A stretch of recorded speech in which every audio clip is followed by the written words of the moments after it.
There is currently no industry-recognized job description or formal career track for a DevOps engineer. This role is not without its controversy, since there is not a standard job description or set of roles and responsibilities.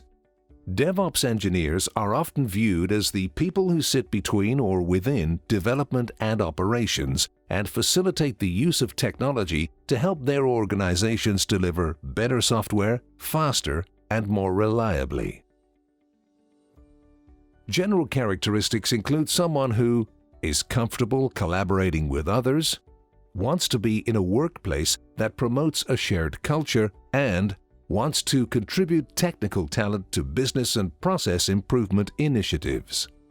While this is not an industry-recognized role, there are job postings all over the internet, some of which are extremely comprehensive. As with the concept of a DevOps team, the title has its pros and cons. Many leading proponents in the DevOps space believe we should not have job titles, just roles, and that we should all be engineers.